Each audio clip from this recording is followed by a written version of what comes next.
Okay, I just want to make sure that all my guests are in, my guest speakers. Ramina, is she in?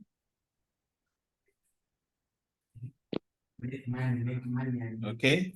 Ghazala.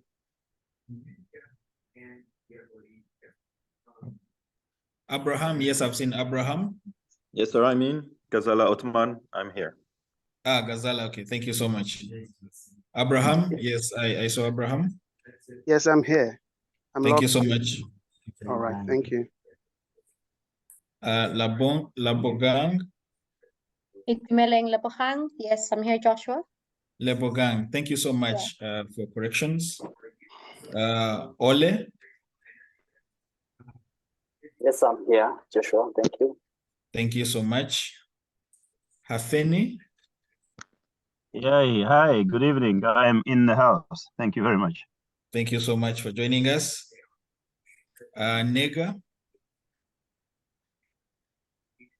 Yes, I'm here. Thank you so much. And Eva is here. I can say Eva already. Thank you so much for joining us today. I want to take the opportunity to say that today, the 27th of September, 2023, we have this webinar that is organized and put together by Youth Alliance for Leadership and Development in Africa. And I want to take the opportunity to say good morning, good afternoon, and good evening to our treasured audience and speakers.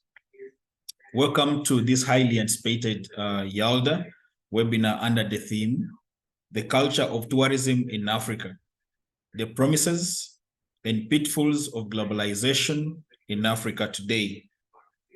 Under this theme, we will state the importance of tourism for Africa and ways globalization affects tourism. We will highlight the barriers of trade in the African tourism industry, especially for the youth and women, and explore how the youth can contribute to the development through tourism. Special credit is given to Inokwi, Zivale, Chanda, Chikwakwa, and Ikomo Seleas Gozi. Hope I got that right. The authors of the webinar's concept notes. My name is Joshua Mawerere, and it's a pleasure to moderate this session today. I'll also start with setting the webinar etiquettes. These are rules that we shall follow for this webinar to make sure that we have the best of today's webinar. One, when you enter the round table, please make sure you are on mute. This also applies for the video. Ensure your camera is off. 4, type your question or comments in the chat box, and only put your name and country. Those whose questions or comments are selected to be asked will be asked to unmute and speak. If you are asked to speak, you must introduce yourself by name and country. Please, and then repeat the question or comment you typed in the chat box. So those will be our etiquettes, and usually our webinar etiquettes for YALDA. Type the question in the chat box and we'll read it, and then ask you to unmute to be able to ask your question verbally. Thank you so much for joining us, and please encourage more people to join as we continue so that they can pick on this discussion, very important discussion. I want to take the opportunity to introduce the topic. According to the United Nations, the World Tourism Organization, tourism is a social, culture, and economic phenomenon which entails the movement of people to countries or places outside their usual environment for personal or business or professional purposes, and an estimate of 963 million international tourists was recorded in the year 2022. Tourism has to do with actions and expenditure of these visitors. In the 2030 agenda for Sustainable Development, target 8.9 aims to by 2030 devise and implement policies to promote sustainable tourism that creates jobs and promotes local culture and products. The importance of sustainable tourism is also highlighted in SDG Target 12. Tourism makes a significant percentage of gross domestic product in Africa, and in many ways, this is made possible by globalization. During 2021, travel and tourism contributed 119.2 billion US dollars, or 8.5% of Africa's GDP. The free flow of information made it possible by globalization allows travel enthusiasts to discover more about certain cultures, which promotes tourism. Young people with their energy, creativity, and entrepreneurial spirit are the driving force in making the African Free Continental Trade Area a working reality in Africa. Not all youth, especially along class and racial lines, are actively involved in domestic tourism, especially in developing countries. This, however, presents an opportunity that needs to be exploited by the youth in the sector to play a pivotal role in development of Africa by building sustainable businesses and creating employment on the continent. YALDA has organized this webinar to discuss the potential that tourism has to energize economies and help improve the livelihood of people in Africa. But for that to happen, we need to discuss how globalization is affecting tourism, the culture in Africa, and the role that the youth are and can play in improving the industry and the continent as a whole. So ladies and gentlemen, I want to welcome you to this webinar, and I will introduce my speakers. Our speakers tonight, first we have Ramina Polate. She's from Kenya. She's the youth coordinator of YUONGO. Our second presenter is Othman Ibn Ghazala. He's from Morocco. He's the founder of ICTCAF Travel. He's also the deputy president of Travel Agents Federation of Morocco. Our third speaker is Abraham Yuyana.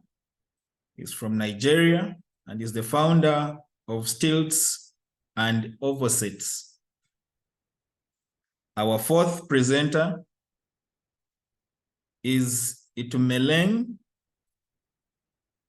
Lebogang, and is from Botswana.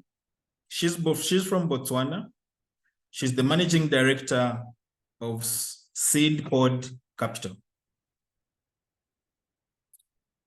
Our other presenter is Mr. Ole Olenet. He's from Kenya and is a cultural ambassador. Our other presenter is Mr. Heinrich Hafeini, and he's from Namibia. He's the executive chairman of Hafein Tourism Group Limited. Our next speaker is Nega Wendajo. He's from Ethiopia. He's the deputy commissioner Oromia Tourism Commission. Oromia Tourism Commission. And our last but not least guest presenter is Eva Mosel Pen. Eva, I think I got that right. She's from Botswana, and she's in tourism, SMME, and she's a community development practitioner. You all most welcome, and we are humbled and also privileged to host you tonight, and we can't wait to share in your knowledge. Our question, and this goes to all the presenters. Each one of us will have a turn to answer the same question. Africa, the African culture is rich and is oftentimes the pull factor for tourists. Shrive Global points out of that, with globalization sweeping across continents, many people are losing their cultures and adopting to foreign traditions. In the long term, if this happens at a large scale, it could hurt tourism, because the richness of a culture is what attracts tourists.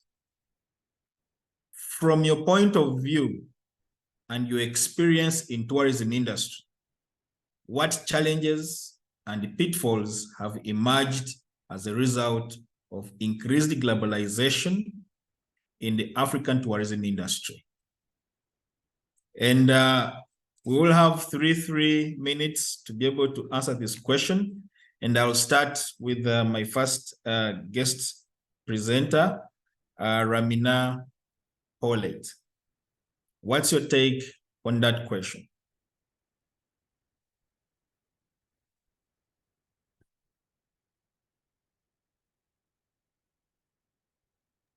Paulette, you can unmute. Okay, as Paulette makes sure her microphone is working, can I have Gazala to respond to the question? Yes, Joshua, thank you very much. Well, I will try to be as concise as possible, given the largest of the question. So I think that the main challenges that we will have to face in order to develop tourism in Africa is that tourism is a very specific industry. It is completely linked to all the other major industries of a country, and it is completely linked to the level of education and the infrastructures. So in order to develop a tourism in a country, you have to have a strong infrastructure, you have to be strong in your services, you have to be strong on your HR development, and you have to have a solid education for your youth. So you cannot develop tourism as a completely isolated sector, while you can ignore the rest of your economic sectors or the rest of your country components. It's a very multi-linked to all the other aspects of the economy. So this is our main challenge in Africa. How can we upgrade our overall level of development in order to benefit tourism from this level of development? And the good thing is that it is completely circular. Once you have a level of infrastructure and education that will allow you to develop tourism, tourism itself will allow you to sustainably develop the other sectors as well. So tourism will help our countries to interconnect, to have a sustainable development. But in order to get that from tourism, we have to be strong on education and infrastructure. that will be all from me. I think that we have many other speakers that will want to answer this question as well. Thank you very much, Joshua. Thank you so much, Gazala, for that contribution. We must train the young people, and also we must be able to build the infrastructure. Thank you so much for that contribution. I'll then ask Abraham to also give his contribution. All right. Can you hear me? Yes, Abraham, I can hear you. All right. Because of the constraints of time, I'll just try to, fuse in a quick answer to this lengthy question. First and foremost, the African culture is rich, and that's often the pull factor for tourists into Africa. Literally, what that means is certain individuals coming in from other continents, be it the Americas, Asia, Far East, or the Australia. There's certain things about Africa, that pulls them in. For instance, we talk about the reed dance that takes place annually in the month of September in Swaziland, present-day Eswatini, and KwaZulu-Natal in South Africa. So this is an annual cultural event that attracts droves of tourists, from across the world, because certain practices, certain culture is associated with Africa, where we get to see virgins, walk around the streets with reeds on their hand, bare-breasted. Now, you don't get to see things like that in other continents, So certain things like that are the pull factor that brings in tourists. Also, we talk about gaming and wildlife hunting. People would travel, coming to the continent, be it South Africa, Botswana, Kenya, where you have more of this wildlife activities going on. They come in because they want to go hunting, they want to hunt the big five. You talk about also the sex tourism that thrives in Gambia. You talk about the sex tourism that thrives amongst the Maasai in Kenya. You also talk about, the historic aspects of Africa, the pyramids of Giza in Egypt. People want to have a feel. They want to experience this. You talk about African Americans in diaspora who feel like they want to connect back to Mother Nature. They take a trip to Ghana and Senegal and they experience, the roots culture. All of these things are pull factors. However, globalization is more or less like a two-edged sword, because globalization has somehow made Africa feel the brunt of tourism. What do I mean by this? With globalization also comes culture erosion. When tourists come into Africa in their drove, there's always an exchange. For instance, the language called Swahili in Kenya was as a result of an exchange, from the Arabs, and the existing culture in East Africa that fused together and gave birth to the Swahili language and the Swahili culture, So when tourists come into Africa, they don't come alone. They come in with their ideals, they come in with their values, they come in with their culture, they come in with certain lifestyles that are kind of alien, to African culture, to our civilization, to our values, and the speed at which globalization, has taken over things, it's either Africa, bends to such cultural erosion, or they are more or less left to sieve, filter what they absorb, what they're taking, from these tourists, be it Chinese tourists, American tourists, European tourists, regardless of what nationality you represent. When they visit Africa, they always come in with something, you know, and on the long run, you know, it's kind of erodes, you know, our culture. Secondly, we're going to look at terrorism. And I'm going to cite instances of, you know, the terror attack that took place in 2015 in Tunisia. You know, certain individuals, they come into Africa, you know, with a tourist visa, you know, with the disguise, they want to visit Africa. They come in, you know, and they establish sleeper terrorist cells, you know, and they get involved in gun running, arm running, and all of that.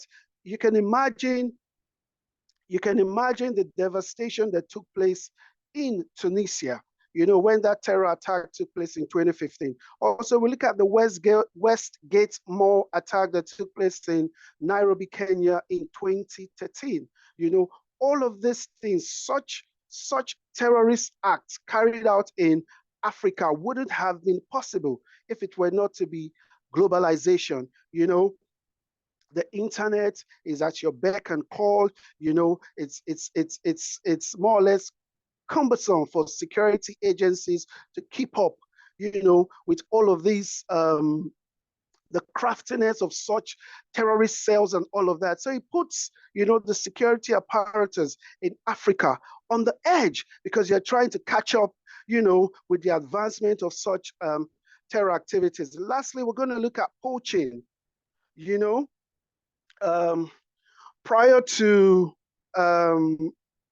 tourists coming into Africa, you know, the culture of poaching was alien to Africans, you know, but all of a sudden, you know, there's high demand for ivories you get from elephant tusks. There's high demand for pangolin. There's high demand for cubs, be it lion cubs, tiger cubs, cheetah cubs. There's high demand, you know, for all of these things you get from the wildlife industry. You know, there's a readily available black market, you know, in India, in China, willing to pay huge amounts, thousands of dollars, you know, in as much as you can bring in this thing, you can poach these animals, get them. So all of this thing places a strain, you know, on wildlife parks, game rangers, because you're trying to catch up, you're trying to cope, you know. So like I said earlier on, tourism is more or less like a two-edged sword, you know. It has its gains, and then also it has its ills. Because of the constraint of time, I'm just going to stop here for now. Thank you so much, Abraham, for that deliberation. Globalization has brought about fusion of cultures. So we have given birth to new cultures, and that erodes what we have locally. Secondly, he has also touched about tourism, and he has given the examples. Poaching is a new activity that came in with the globalization and also opening up of the spaces. And also we have partly started to lose culture, and he gives very vivid examples. In Kenya today, we have what we call Sheng. It's Swahili English. And when somebody starts to speak Sheng, if you know native Swahili, somehow, somewhere, you would get lost if you don't know any English. So thank you very much, Abraham, for that. I'll open up to our fourth presenter, Labogang. Please help me also pronounce that rightly so I get it. Thank you so much. You're most welcome. Hello, Joshua. Hello, colleagues. Thank you so much. The name is Itumeleng Labogang, but if both names are too long, you can simply say Itu or Lebo. So regarding the question that you shared at the beginning of this talk, there are 4 primary points that I'd like to share with you regarding the challenges and pitfalls which have emerged due to global influences on African culture. First and foremost, I think due to our history, most countries' history, there has been a general persuasion or inclination to assimilate with what non-Africans come with when they settle in our homelands. This persuasion to assimilate has resulted in, for example, the way that I speak. My own family had my parents had a particular outlook on what sort of education they'd like me to have, and so they did what they needed to do to get me that, and in their own right, and reasonably so from their perspective of life, having a child that can speak English as though they're not African seems to be an aspirational thing. So this is just one example of assimilation. Obviously, there are many others, from the way we dress to the diets we eat and the lifestyles we live. We often, you'll find that a lot of the tourism services tend to offer a version of life that is not even familiar to many of the people that live within the area where that tourism service would be offered. Second point that I think must be noted is the construct of identity by a hosting nation, by a hosting community, by a hosting household, given that Airbnb gives that option. You find that how one looks at themselves, and this is, again, something that comes from how one is conditioned and the decisions they continue to make in their life, and the value, as well as the values, obviously, that are the framework of those decisions. The sense of identity that a person has can pose a risk to the authenticity of what tourism in Africa can and should be. I'm not, by the way, saying that the tourism services that are dominant and prevalent across our various nations, excuse me,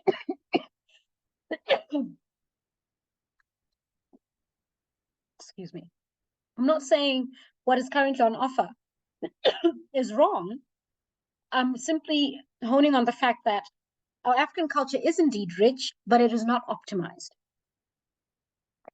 And this is because when we try and when we curate products, when we design products, when we create services and experiences, we tend to look at what we assume the other would want reflected.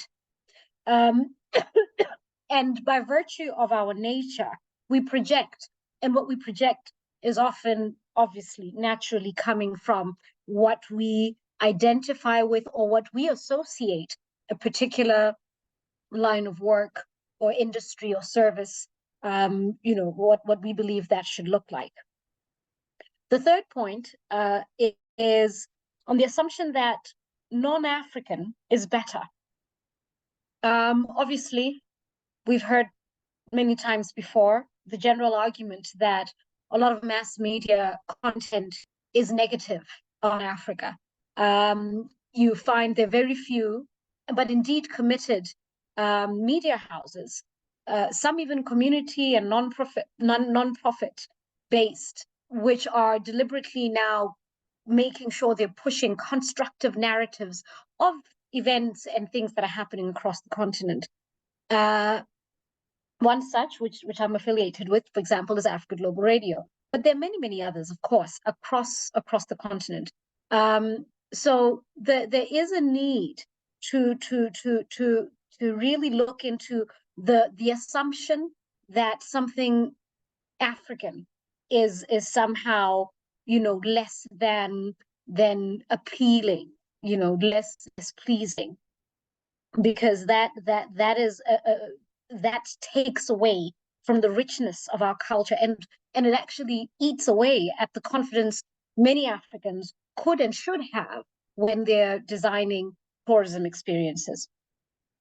The last point, which for me has been a personal source of annoyance, is the use of African culture as an inhumane performance for amusement, instead of actually using the opportunities where African culture is showcased to really engage with the social meaning, the spiritual depth, the economic and governance significance of that particular aspect of culture. An example is the fact that in our society as Tswana, I'm Tswana, there are many groups, many nations within the country called Botswana.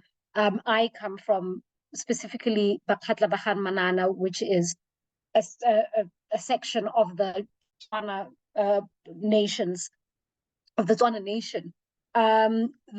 You find that in our culture, for example, when a person arrives in a territory and they are new, right? Even if they're visiting a particular person who's a resident of the community, it is a requirement by our own traditional governance systems to have that person go and make themselves known at the main at what we call Kotlakolo, which is the main meeting place of our society. This is significant for many things. Spiritually, the ancestors, because we believe in ancestors, because our spirituality, much like the Christians believing in Jesus, we also believe in our forefathers. When people come to Kotlakolo, they come there to actually make themselves known to the spirits of our land so that they can be welcomed and as well as assessed, to be honest, in terms of their metaphysical, in terms of their intentions that would probably only be perceivable to those in metaphysical form. But another reason that is significant, for example, with that practice, which is really mostly not known and definitely not done in many places across Botswana, is the fact that when a person brings, when a person is presented to the in the Kotlakolo, there's a sense of accountability that, number one, their host resident is expected to have regarding the orientation of that person to our practices and norms. Number two, we also will be holding that person accountable to whatever it is that they've claimed to come to do in our territory. And this is a way of us maintaining peace and security. So to be frank, the peace and security the country of Botswana is known for is not just because of things that happened in the 1950s. It's something that's embedded in the way we systematically ran our societies, our very sophisticated societies, prior to the things that we best not go into tonight. The second example, which is the last thing I will share, is the San, what many call Bushmen, or the Khoisan. I am personally only familiar with the Naro, who are in a village called Dikar, which is in the west of the country, about 40 kilometers north of a town called Khanzi, a farming town called Khanzi. The Naro people have a healing dance, much like other San groups, which unfortunately many a times is performed not for healing purposes. And then what happens is the disconnect, the infuriating, insulting disconnect that happens between the audience and the performers is that the performers, the San people, because this is a healing dance and they heal through intuitive messaging that comes in from the spirits that would be present during the performance, informing them about who has what ailment and how they should address that ailment. You find that the San would go into these trances, would go into a trance and would take a person from the audience, usually one from their own community, bring them into the circle of dancing and chanting, and then perform a healing process with that person.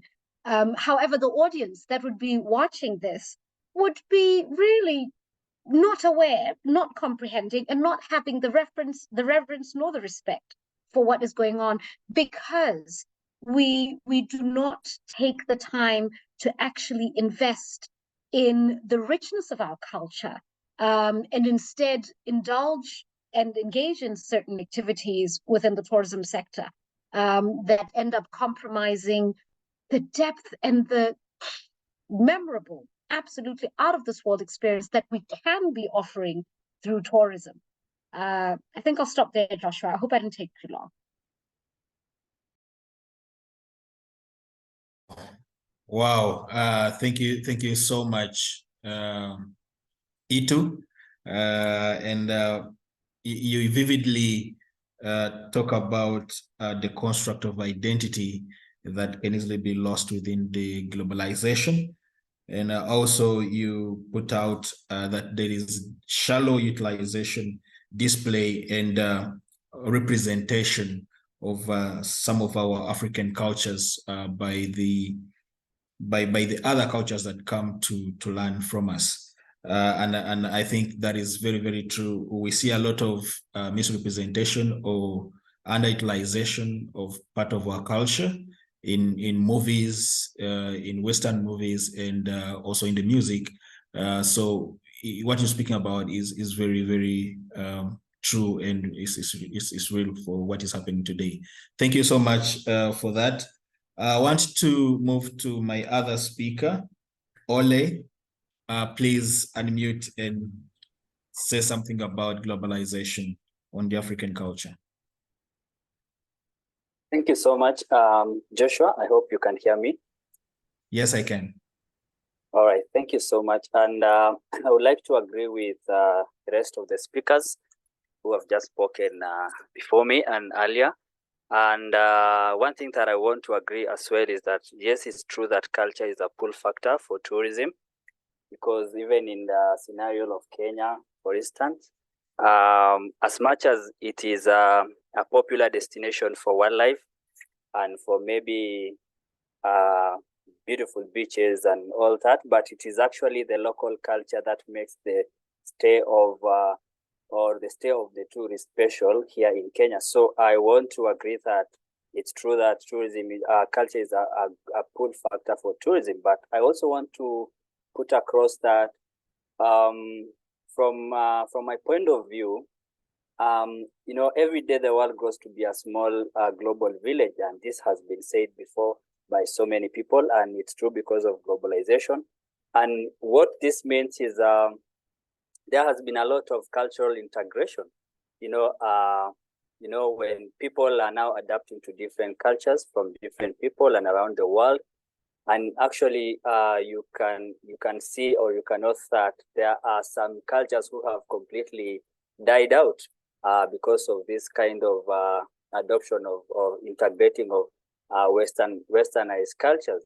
So and Abraham has actually touched on cultural erosion, which I wanted also to touch on, because for me as a cultural ambassador, I'm really, really keen about or giving points about culture, what I see happening within the Kenya or within the African continent about culture. So I also want to agree that cultural erosion has happened because of globalization.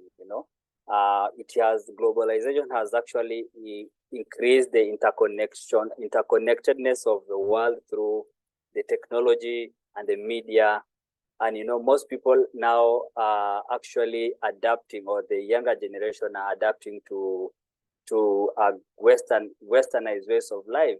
And what this means, people are now leaving behind their cultures, their traditionals. So are you even to the extent that some are actually going up really not even knowing their local language or their local dialects, not even, leave alone even wearing or putting on their cultural attires, you see. So that is an effect of globalization, because it has really, really eroded our culture. I also want to talk about maybe cultural commodification. You see, this is one of the factors or one of the phenomena that is actually, when you talk about the commodification of destinations culture, or its conversion into the commodity just to respond to a demand of the tourist market, is one of the major negative cultural impacts associated with globalization, for instance. So, tourism, we all agree that tourism provides, can actually provide incentive or monetary incentive to revive some of the cultural art forms or cultural attributes. But, when when now these things are monetized in a way that you are just only concerned with the money, and you tend to forget that the culture, the culture of a given community may actually, people tend to modify a culture just to suit the taste of a tourist, and the original meaning and the significance of the culture is lost in the process. And these things become really fake. You can say it's become a fake culture. And I can even take a classical example of our community. I come from the Maasai community here in Kenya. And now what people are doing, you'll find so many tour operators and travel agents increasingly using the Maasai culture as part of the package to attract tourists to Kenya, But, what, and in the process, most Maasai Morans, you'll find them people who are actually entertaining people as Maasai Morans in maybe lodges, like if you go to places like Mombasa, beach hotels, or in even Masai Mara, or in Nairobi, or even in abroad.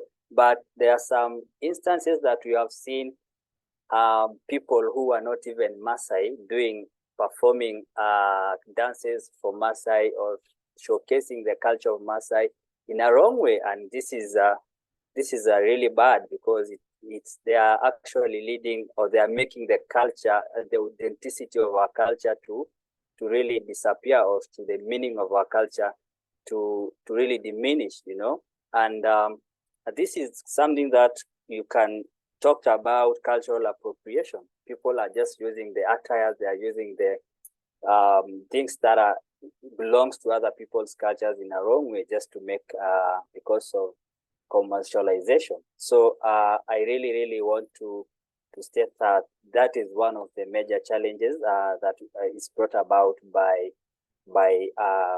globalization. So because I have other things like, there's also an issue of degradation of our environment or ecosystem, when there is a lot of, when people are pulled together to a certain destination, sometimes they tend not to even want to consider that they need to preserve or conserve the ecosystem or the natural resources at that place. You find also in places like Masai Mara National Reserve, when it's the high season, people really crowd in those places, and they destroy the natural habitat of a place of the ecosystem of the Masai Mara. And when one person sights a lion maybe doing a kill, all the cars will even run across the park, not even following the designated ways, and they end up destroying or killing the natural habitat of the ecosystem of our parks. So I think from here I will stop it there, and then we can continue. Thank you so much. Thank you so much, Ole, for that.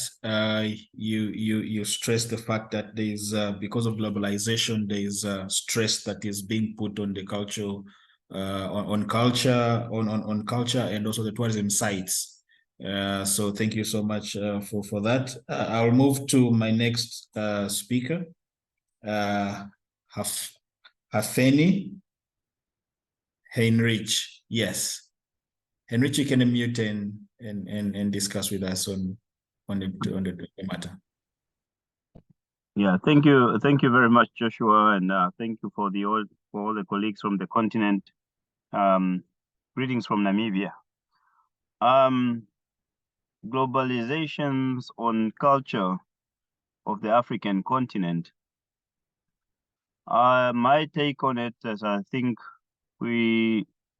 our cultures in Africa is our dignity, and we need to continue to preserve it amidst, obviously, the threat of globalization. And my take on this conversation is that never ever must us as Africans change our way of lives and what our forefathers and how we are known, and we never must change in that context.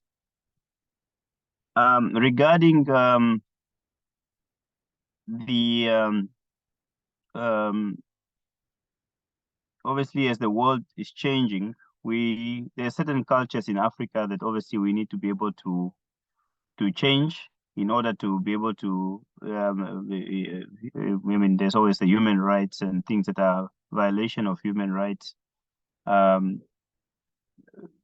know, especially the circumcision of women and all that. Obviously, that we can still change, but from tourism perspective, is that we have our culture is what make Africa what it is. And as the world keeps moving and evolving, I believe that, you know, the reason why the tourism is growing into the continent of Africa is because the tourists from all walks of life want to come and experience the real Africa, authentic Africa, learn about our cultures and our customs. And we as Africans must continue to defend that we do not end up speaking French and English at the expense of our own, of who we are. And for many communities, they can actually package their villages and make it as an offering, and they can be able to benefit. Africa is really known for poverty, unemployment, and many other challenges. But if we and governments can play a key role in trying to educate the local communities how they can benefit from tourism, and I can make an example of my country, Namibia. At one time in 2014, the New York Times rated Namibia as one of the top 10 countries to visit around the world. You know, that was a big. So in that context, I remember I went on the North American Roadshow at the time with the Namibian Tourism Board to promote Namibia as a destination. And with that, part of what we have actually promoted outside Namibia for these Americans and North Americans to come to Namibia is because we were packaging mostly our Himba women, the nomadic Himba people, our indigenous traditions, our food, you know, and that's what made many of these tourists want to come to Namibia. Yeah, so in that context, in the midst of globalization, which I think the world has become one. Africans will want to go to America and want to experience our American life there. Obviously, that is their way of life, but we want to invite people to come to the continent and learn about our way of life, our customs, and our Africa. And I think all my contribution to this topic is that you know, because we don't need to go to school to learn about our cultures. We were born in it. It's what we are, and within our diversity of different different cultures, we can basically get a job and opportunities from this of our heritage. So I think the contribution is very simple. Yes, there is a threat, and our ideals, we must, in the midst of the world that is moving so fast with technology moving so fast, and having other countries trying to tell us who we must be. I think as Africans we must stand our ground and continue to be who we are and continue to preserve the identity, the cultural in a diverse Africa that we are, and then package that, and that's what will continue to bring Africa and create more jobs for other Africans. And I think that is in the context on a perspective to just say that I am a cultural tourism entrepreneur. I promote cultures. I do community tours. I showcase traditional food and have restaurants in Namibia, you know, taking tourists to the local communities to experience the real Namibia. And that's how I make my money. And imagine many other communities also started packaging that and realizing that we can actually also start a small business telling our own story from our own communities. So in a nutshell, Joshua, just basically to say that we must never, you know, we are such a proud continent with diverse cultures, and that's what makes us unique to the rest of the world. And I want to, as my colleagues have also, I think we're all speaking the same language. And mass tourism continue to thrive in the African continent. But again, there is a need for a discipline where we're able to make sure that the ecosystem and preservation of our heritages continue many years after we have left. I think in a nutshell, it's all my contribution on that. Thank you very much, Hafeni, for that contribution. We need to protect our culture from being cannibalized by other cultures. And you heavily say we're a strong culture, so we can prevail. Thank you so much for that observation. I'll go to my next speaker, Nega. Please, Nega, unmute, and let's use the 3 minutes to be able to make this response. Thank you so much. Thank you so much. I appreciate it. I've been listening to all the presenters, the speakers. It's really wonderful to hear your perspectives. So I am specifically diving into experiences in my country, Ethiopia. So maybe I don't know. I'm sure all of you know that Ethiopia is a country never been colonized, but still due to globalization, there is also sort of impacts that comes along with tourism, I can say, just to be specific with the question. First of all, the movement of people from one place to another place is natural. However, when it happens at a large number, and also the concentration is bigger, and also when the locals are not protected, I mean, the local culture is not protected duly, so the influence from that comes from the foreign culture through the tourists will happen, whether it is intentional or unintentional. Africa is actually richer in culture compared to the other parts of the world, which this is not exaggeration. We all have got diverse culture, beautiful culture, which we can share to the whole world. In my country, over 80 languages are spoken, 80 different nations, tribes exist. Each of them have their own uniqueness. Within even each ethnic group, there are different cultures. The culture which I come from, the Oromia region, has got diverse cultures within itself. And what we are doing as Tourism Commission is to protect this culture and make it as a source of economic benefit for the local people. One, to protect this culture, and the second is to help people benefit from this. But always our eyes are on it. Otherwise, the culture will be in trouble. I am always humbled by what Kenya is doing, Tanzania is also doing, and protecting the Masai Mara and making it a tourism product. But at the same time, this tourism product doesn't go well unless due consideration is given. So there should be a balance between the benefit that is obtained from the cultural product and the culture itself.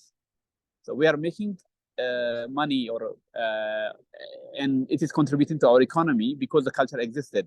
Had there not been a culture, we would not be able to make it a source of benefit. So we have not exploited our culture to be a tourism product, just like Kenyans and Tanzanians are doing, and other parts of Africa are doing. But we still are curious about how we are going to make it. If you come to Oromia, we introduced the first African democracy, the Geda system, which is registered and inscribed in UNESCO, even before Greece. So this is a democratic system that existed and has different institutions for women, for children under 8, for the youth, for the military, for different functions of traditional leadership. But when we are planning to make this tourism product, at the same time, we have a fear how we can protect the culture without from being infiltrated by other tourists. So this is a challenge that we have to anticipate before making certain cultural products tourism product and make it open for tourists to come and visit. And also the criticisms that come from the external forces. When a certain culture doesn't fit into their own context, the criticism that comes from the different group is intended to shape according to their perceptions. That's not appropriate. So Africans shouldn't allow any kind of criticisms that come from the intention to infiltrate any thoughts that are incongruent with their original culture they have. So if we are to shape it, it is us who should shape in a way it doesn't affect the whole culture. That is what I would like to share. Thank you so much. Thank you so much, Nega, for that contribution. And it is very important that we master our products and shape them against global influence. Thank you so much for that. I'll call on my sister Eva to also give a comment on our question so we can dive into a second question. Eva, please, let's make it brief. Good morning, good afternoon, good evening. My name is Eva, as I've already been introduced, from Botswana, and I will make it brief. The impact of globalization on tourism, particularly cultural tourism, as it has been elucidated by my fellow speakers, is quite complex and multifaceted. My colleague has done a great job of outlining some of the pitfalls, such as, the homogenization of our culture, the cultural appropriation, commercialization, and over-commodification of our culture. So I'm not going to take much time to belabor those points. I do, however, want to bring in another perspective with regards to what I observe to be some of the responses to these challenges that have been brought about by globalization in the tourism and particularly the cultural industries. I think first and foremost, we see that Africans have been exposed to now the extrinsic or the economic value of their cultural and creative assets, from seeing other parts of the world profiting from their cultural assets. They now are on a trajectory to develop our own cultural and creative tourism sectors. So that is one way that we see the continent responding to using a resource that to them it is culture, it is our way of life. But having seen people from elsewhere profiting off of it has made us realize the economic value that we can gain from our culture on our own terms without eroding the authenticity that comes with it. I think as well, we're seeing now the globalization being an impetus for our societies, the African continent, to put in place mechanisms of protecting and safeguarding their cultural assets, through mechanisms such as, IP. In the case of Botswana, recently, the Chobe Basket Weavers, which is a community of women who have been weaving baskets with distinct cultural imagery and patterns, distinct from any other pattern in the world. And they've been doing this for years, but it's only recently that they managed to protect this and make it an IP.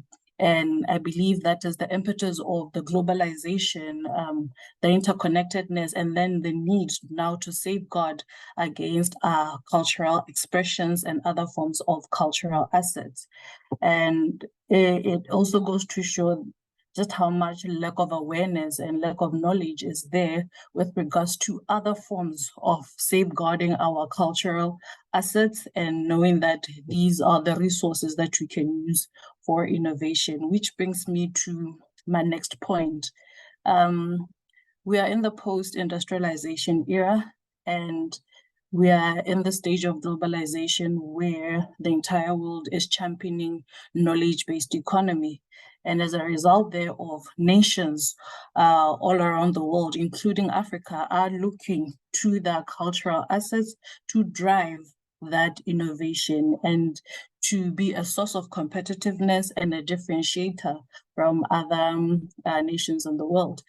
Africa has, as it has already been mentioned, is very rich in its culture, and we have seen the commodification and the distinct flavor that it brings to all sorts of products, as those who have been, I don't want to say smart, but cunning enough to exploit our culture before we learned how to exploit it. But we are seeing now a sort of renaissance in how Africans now are recognizing their cultural assets as a main driver for them to be a meaningful participant in the knowledge-based economy. So despite the pitfalls, or in conclusion, despite the pitfalls that have already been alluded to by my colleagues, we do see that there is that recognition by African nations to do something about the expectation of their culture and to safeguard the pitfalls that have already been mentioned with regards to globalization and its impact on our culture. Thank you. Thank you very much, Eva, for that deliberation, and you heavily discuss on how we can make sure that our cultures are not infiltrated by globalization. And also, just to mention a few from my side, globalization, when you look at the recent COVID-19 that we've been in, I think that is because of the globalization that we are in, and so people travel from one place to another. So it brought the tourism industry to a standstill. Then we've also seen a lot of policy formulations now coming up to make sure that it can regulate the tourism sector. And this is because of globalization fit, and also these are kind of the yardsticks that are being set by the globalization, the global standards. So these make and break the industry in Africa. Thank you so much for that. And we'll go to our second phase of questions. And still, I'll start with Eva on this one. Eva, you have 3 minutes to answer this as well. Tourism potential. Tourism has potential to contribute to economic development. Let me repeat, sorry about that. Tourism's potential to contribute to economic development has been highlighted by multiple bilateral and multilateral organizations, such as the World Bank, the IMF, and the BMZ. Yet there is a socio-economic development and industrial growth gap. While the industry has grown, its developmental effect has been limited. What are the key promises that globalization holds for the development of the tourism in Africa, particularly in terms of economic growth and cultural exchange? Thank you very much, Joshua, for the question. It's quite a loaded question. And before I get to the promises of globalization and what they hold for African tourism, I would like to speak a bit about the socio-economic and industry growth gap, as you mentioned, just to give context to the promises that globalization hold. Firstly, we must understand that one of the reasons why tourism in Africa has that socioeconomic gap and the industry is not growing as much as we would expect it to, is because of the way that it has traditionally been packaged. Tourism has a lot of economic leakages, meaning that the manner in which it is packaged, or as a result of the ownership of tourism businesses in a lot of African countries, we find that a lot of revenue does not reach the destinations, or if it does, is repatriated back to the countries of the origin or of the owners of the tourism enterprises. In fact, I remember last year at the conference here in Botswana, the Africa Tourism Leadership Conference, the director of tourism for Africa region did mention that for every $100 that is spent on that a tourist spend to a developing nation, only $5 gets retained in the destination. So that means we will not be able to realize the economic impact and the growth of tourism for as long as we're not able to return the spending or the expenditure of visitors in the host country. So that's the first gap. The second gap is that tourism, it does not, in many African states, it does not link with other sectors as much as it should be. I think as we started the seminar, the first speaker alluded to the point that tourism has a catalytic nature. It should be linked to other sectors. You take agriculture, you take manufacturing. It is one sector that when positioned well and planned for well and coordinated well, it can cause a ripple effect and be a catalyst for economic development within the locality which it is anchored. However, for a lot of countries in the African state, as a result of their inability to produce or the type of ownership of those countries, there are a lot of imports, and therefore it is not able to be, we're not able to recognize or to realize the economic multiplier effect that it should be. There are countries that are getting it right. I remember that during the COVID era, when countries were advocating for the opening of the tourism sector, for their borders to be open, they were given figures that one hotel in a year supports or requires, 50 million eggs just for breakfast, just for a simple breakfast. And that means that 1 or 2 farms within that locality can serve that market. And the ripple effect goes on to the textile sector, to the fuel sector, and so on and so forth. But unless and until tourism is highly linked to other sectors where it operates, there will always be that lack of developmental and industry growth. And lastly, the African tourism suffers greatly from a largely undiversified product. For a lot of them, or for a lot of us, we depend either on safari tourism or on our coastal tourism for countries that are around beaches or are in islands.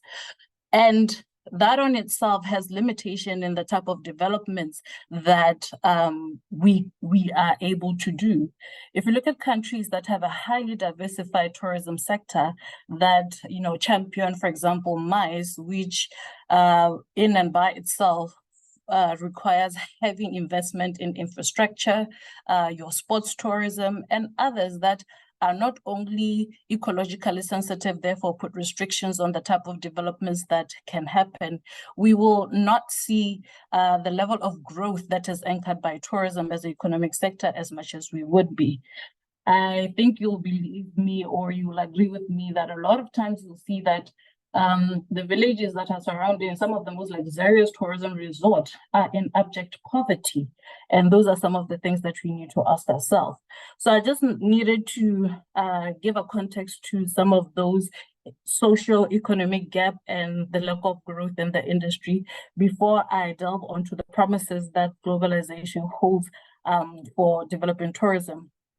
I do believe that with globalization comes new technologies, As much as we were talking about how it infiltrates and erodes other aspects, there are certain aspects where the infiltration can be positive, such as technological advancements, which I believe will allow us to package our tourism better, to package it in such a way that we own the entire end-to-end process of how a customer books. We have been seeing a lot of innovations coming out of the continent, you know, the likes of platforms such as your Safari wallet from Tanzania. Some of the ways in which globalization can really assist in developing tourism by igniting some of these different models that we can use in order to provide tourism. And then, of course, as we've already mentioned about cultural tourism, and I did mention that we are seeing a renaissance, we are seeing now a rise in demand for cultural tourism, because with globalization, even though the world is becoming smaller or we're becoming interconnectedness, it doesn't diminish the need for differentiation. So we still need to differentiate ourselves. We still need to package ourselves. We still need to be prideful of our culture. And as we are becoming smaller, there's also a need for us to distinguish ourselves.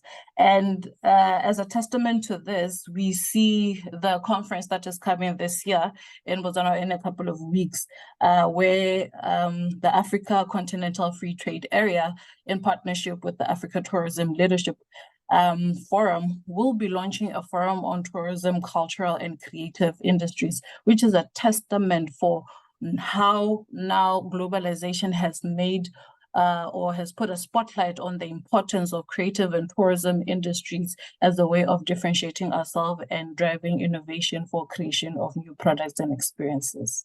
Thank you very much. Thank you very much, Eva, for that. You ably put out the effect and the positives of globalization to close the gap. Thank you so much. I'll take on another question for my next speaker, Nega. According to Shrive Global, globalization creates an increased global mobility, and it makes it easier to travel the world, which is evidenced by the number of travels increasing from 880 million in the year 2009 to a major jump of 1.5 billion in 2019. Can you discuss specific examples of successful tourism initiatives in Africa that have benefited from globalization? Thank you so much, Mr. Chair. I would like to start with just setting a context how tourism in globalization has positive impacts also in promoting economic development and social transformation as well, apart from the fears and also the reservations we have concerning about our, our protecting our cultural diversity. Globalization comes not with a lot of benefits as well as pitfalls as well, challenges and pitfalls. But speaking of African success, those countries who are thriving to transform the tourism sector are there, but the top 10 performing countries for me, ranking from first to 10 onwards, have shown significant changes, which can be witness thereof. For example, you can mention Mauritius, ranking first in Africa and 62nd in globally.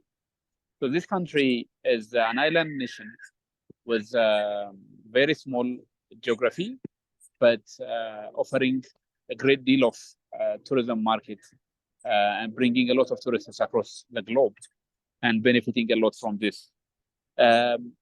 While performing in tourism, this has also its own reflection and the country's investment and also economic development. So consider all the investment interests of tourists coming to a given country. As Oromia Tourism Commission, my organization, we believe that, personally also, I believe that an investor is first a tourist.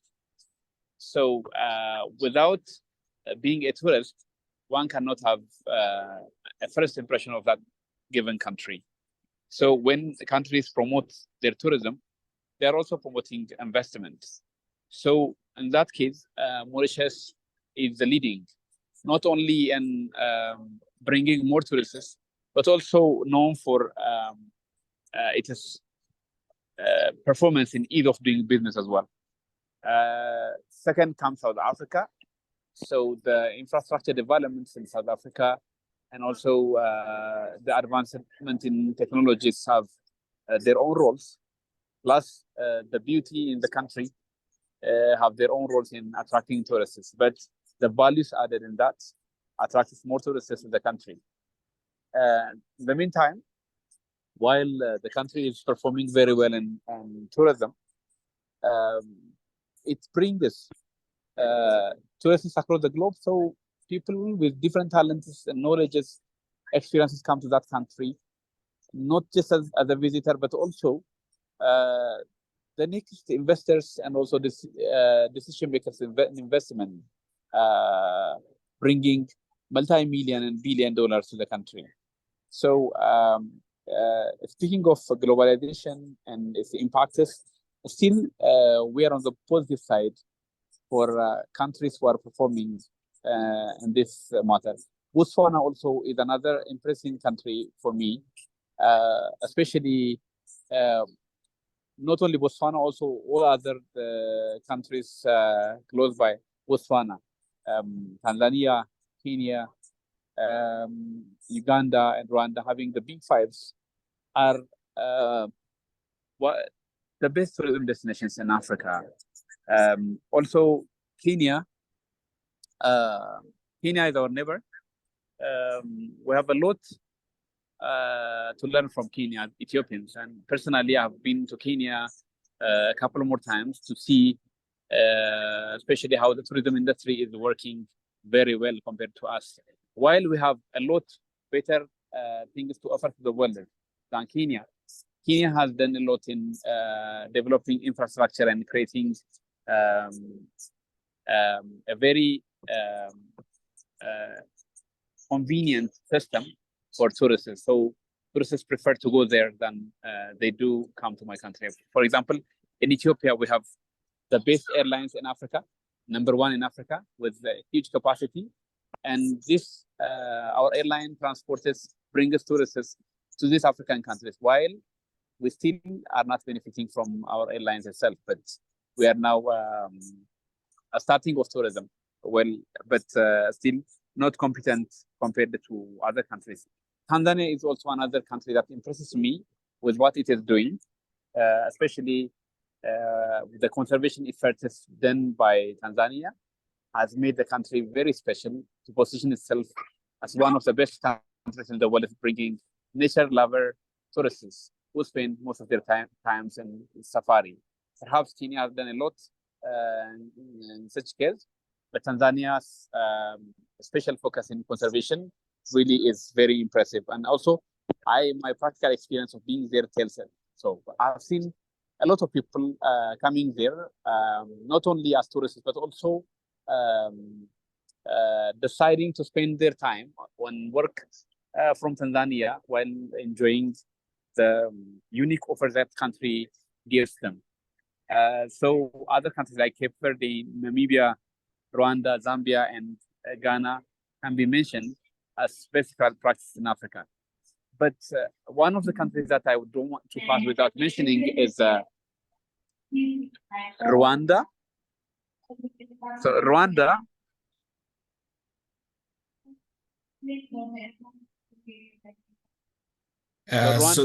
Sorry about that. Please continue. So Rwanda has impressed the whole world, not only the African continent, even the whole world, in positioning itself one of the best successes for Africans. When it comes to geography, Rwanda is my region. I mean, my regionality, the regionality where I am in, I'm responsible for. Oromia region is 13 times bigger than Rwanda. But Rwanda, as a small country, has its own unique products offering to the world. The gorilla, they marketed very well, went globally and marketed themselves very well, and even penetrated the global market, tourism market, by sponsoring the European leagues. So people people watch TV these days, football matches, and they are in the hearts of the young people, and attracting more tourists to the country, where the country not only has benefited from tourism, but also investment and built its image globally. Today, Rwanda is much more known to the world than my country is. So there are things that we can learn. So what can we learn from these countries? First and foremost, investing in tourism infrastructure is one of the things that we have to see, because we don't need to use cargo to send our products so that the world could see. But in tourism, we are bringing the world to our own home and let them spend their money here. And instead of we taking some commodities or properties there and selling.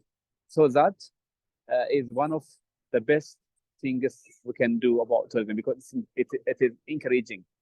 So the other thing is the visa issue, which is very important, because Africans have agreed in the AU to make visa-free movement, where still that didn't happen. For us, we receive the Europeans without visa, visa on arrival, and it is easier for them than for an African citizen, which is really absurd. So the African leaders have to focus on this, and also the tourism industry leaders should also influence African leaders to see and expedite the policy implementation, which they themselves decided to make it a visa-free movement within African nations. For example, the East African community can be taken as an example, and the ECOWAS can be taken as an example. So these kinds of regional initiatives can be taken to the whole continent to make it more beneficial for the entire continent's population. You remember, every one of you remember what happened during the COVID. During the COVID, it is the Africans who haven't been fortunate, especially in bringing tourists, where the African economies, which are very much dependent on tourism and trade, their economies have been in challenges. But after COVID, what did we learn? So if you open up our border and let everyone move from one country to another, even the regional economy itself is very much stronger, so that we can benefit from each other than expecting tourists from any other European or the global north.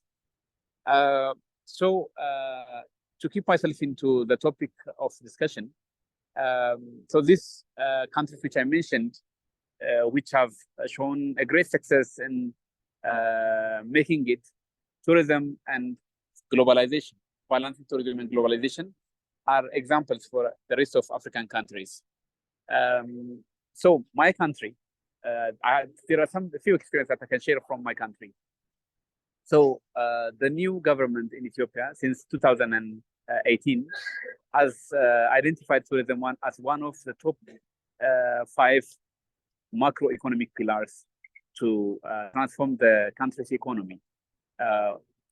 Tourism, so for tourism to grow, since infrastructure and infrastructure development is important, the government has invested multi-billion or multi-million dollars to develop tourism destinations. And currently, about 5 tourism destinations have been developed and open for tourists. So with integration of airline, our biggest airline, giant airline, and as a capital of AU, so Ethiopia can benefit from this and also share its lessons for other African countries. But as a final point, I would like to stress on integration of the African tourism industry leaders to package Africa as one destination globally than running for running for a single country.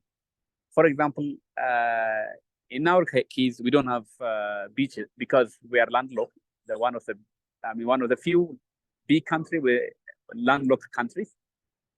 Ethiopia doesn't have any beaches, but we have got special advantages that other countries with beaches never give. So we want to integrate our tourism with Kenya, with Djibouti, with Somalia, Sudan, and other countries which we can work together. So we have to identify our unique offers that we will give to the world, and then be on top of the rest of the world so that globalization doesn't impact us negatively, but our economy can grow and we can benefit from each other. This is what I want to say. Thank you so much. Thank you so much, Nega, for that deliberation, discussing the examples of successful tourism initiatives in Africa and that have benefited from globalization. Thank you so much. I'll go to our next speaker. Heinrich Hafeni. Heinrich, the question is, tourism made almost 182 billion US dollars of Africa's GDP that year. The market size of the tourism sector has reached 169 billion US dollars in Africa in 2019. Also in that same year, around 24 million African people employed in the sector of travel and tourism, according to the World Travel and Tourism Council. Are there any lessons to be learned from other regions that have navigated the promises and pitfalls of globalization in their tourism sectors? Yeah, thank you very much once again. The strides, especially in the advancement of the GDP, for our tourism has increased the GDPs in these targets that you've just mentioned. It is as a result of countries that have packaged themselves very well and promoted their countries, and that means that there were larger budgets on those countries that are similar to Kenya or Rwanda, for instance, that have done very well in attracting mass tourism, which obviously has led to the greater volumes of tourism arrivals and massive job creations within those countries. We can learn really from one another in terms of every country in Africa is very unique. And every country can really learn and benefit from one another in terms of making synergies, creating up synergies, twin country agreements of co-promotion of their highlights of what those countries has to offer, especially countries, I mentioned a few. Our country, Namibia, obviously we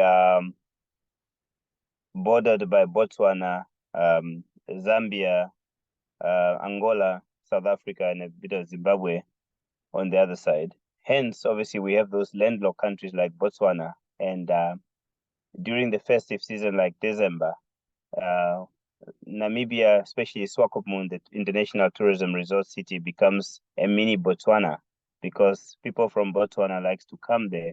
And that is such a big economic benefit for Namibia and the locals there. Also, another way how we can be able to increase the GDP and revenue of is us also especially penetrating the intra-Africa tourism.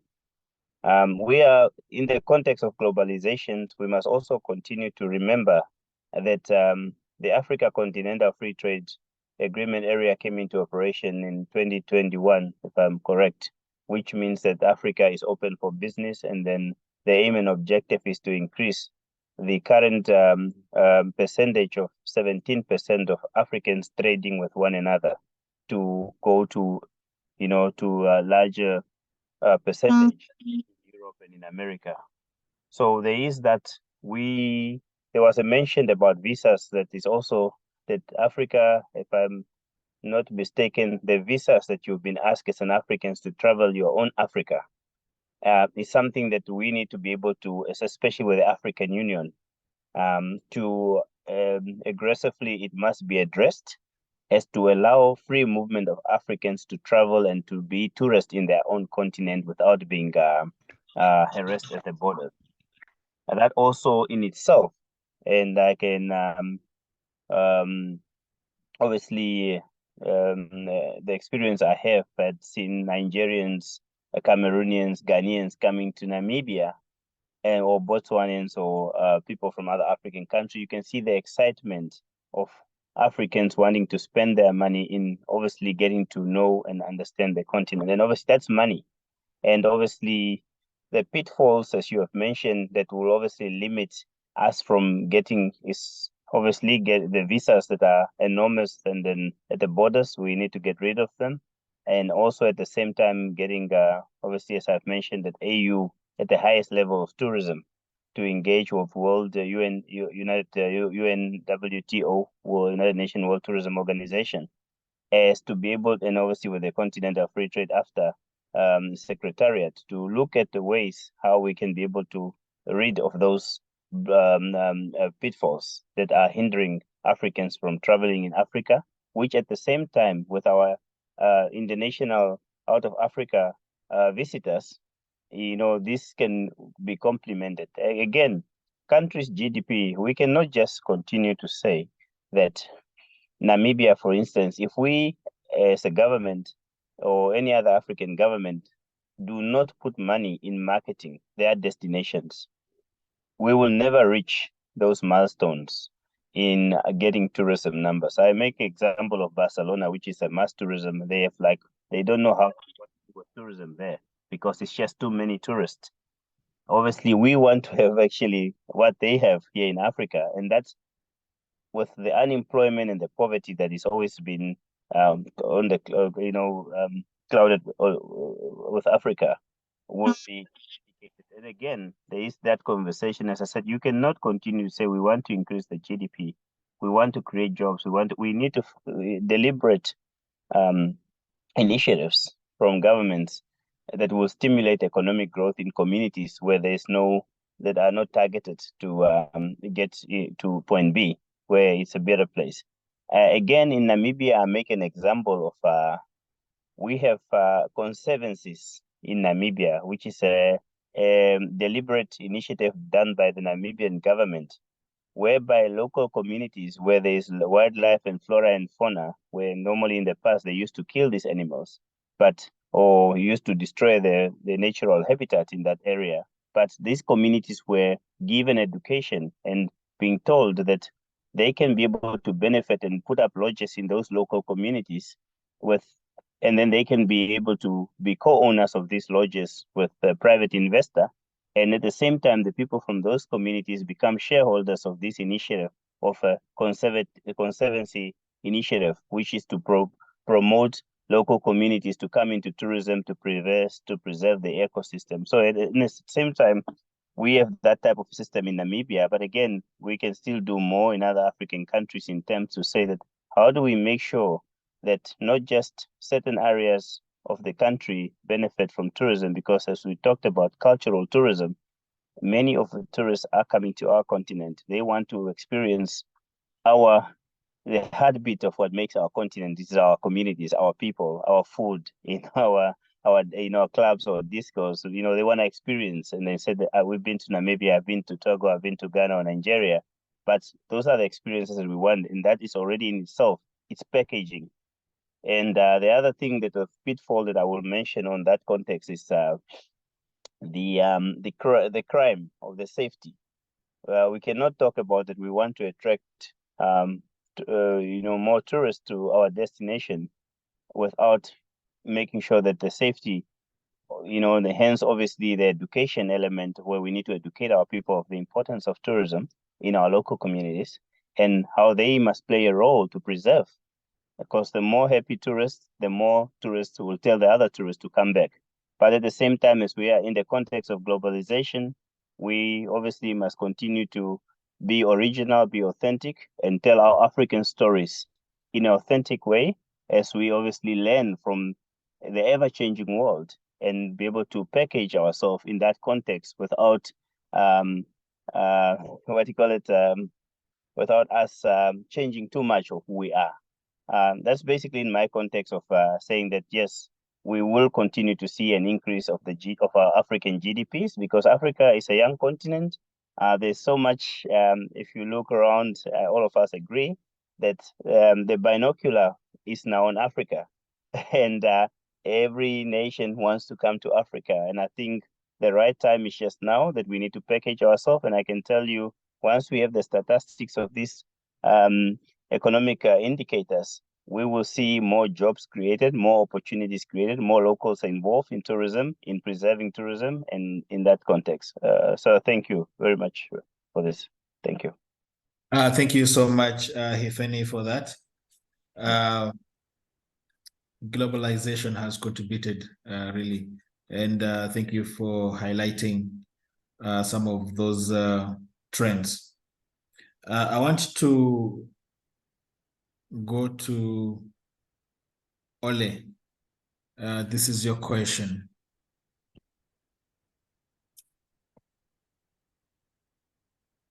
Are there any ethical concerns surrounding the commodification of Africa culture of global tourism industry?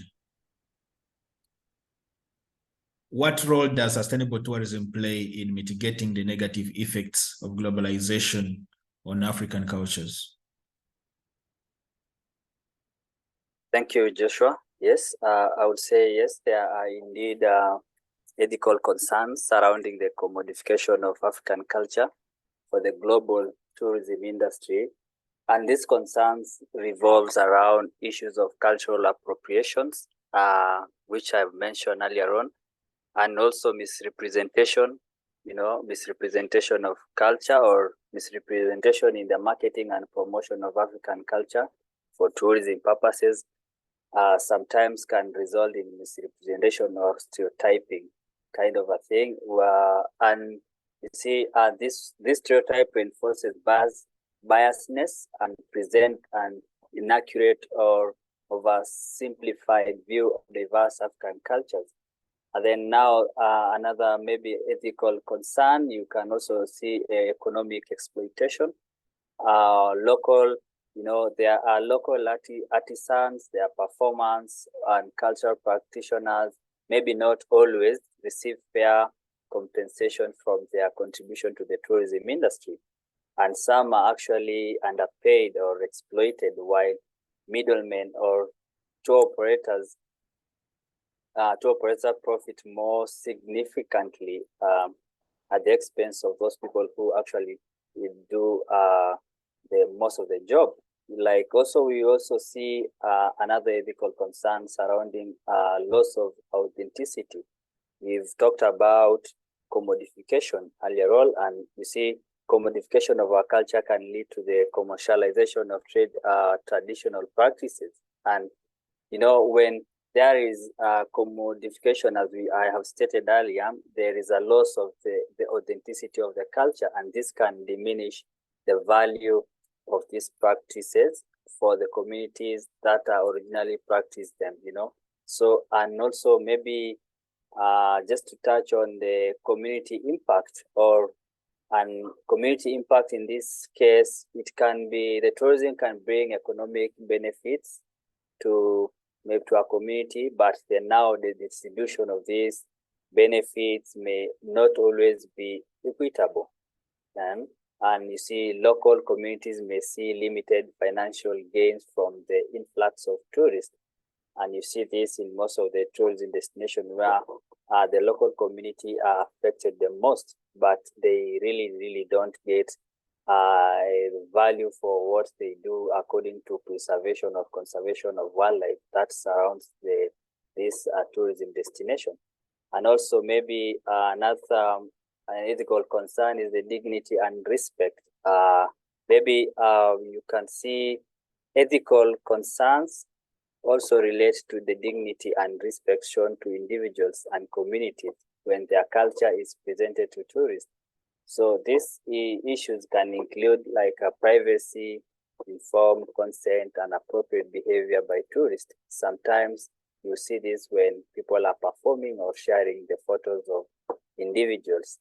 Yeah, and so those are some of the concerns. But now sustainability actually plays a very crucial role in mitigating the negative effects of globalization on African cultures in several ways. Like, sustainability tends to play a role of sustaining the tourism practices or prioritizing now the preservation of the local culture to promote the authentic culture experiences that respect that respect and showcase the tradition, values, custom of African communities.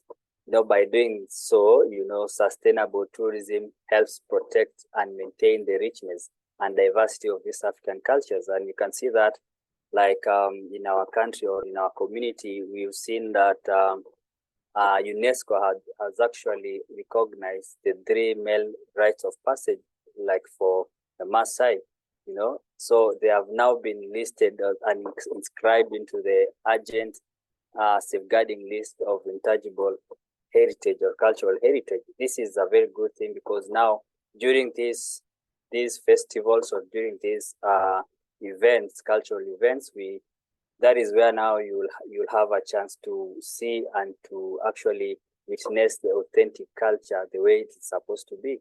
So that is one of the things that sustainability does to mitigate the negative effects of globalization. And also community engagement, maybe engaging the local community to actively involve in decision-making processes and maybe benefit sharing. This by engaging the local communities, you give them, this actually help them because as much as they will benefit, they will actually have the sense of ownership, and they will even do more to protect the wildlife and to also to promote tourism in those communities or in those setups or in their community or in the one people who are actually affected by wildlife. When you look at their community, for instance, most of the national parks and game reserves are surrounded actually found in our communities. And when we don't involve the community in matters to do with tourism, when an animal or a wild animal comes out, they don't even care whether they don't see a benefit of it, and they will end up actually killing them. For us, that is what we used to do, just to emphasize or to express our anger out of maybe some of the things like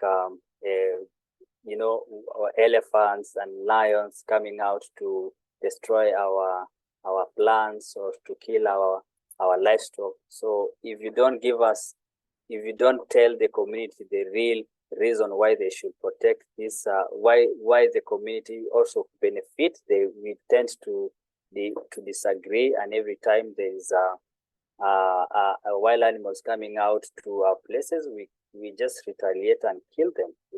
So what sustainability does, it invites community now to engage more, and this helps them a lot in getting ownership. Another thing maybe is the responsible, probably responsible marketing, by doing sustainable tourism, promote responsible marketing practices, misrepresentation and cultural appropriation. It encourages tourism stakeholders to accurately represent and respect the cultures they are showcasing to visitors. We've been showcasing our cultures in so many different events, like the Magical Kenya Tourism Expo, and so many other events. Like so when there is a responsible marketing that is done by the owners of the community, this actually helps, and it also helps and to accurately represent and respect the culture of the people. And then another thing, maybe respect for the scarce spaces. Sustainable tourism, it has to really show some respect to the sanctity of sacred sites and cultural practices.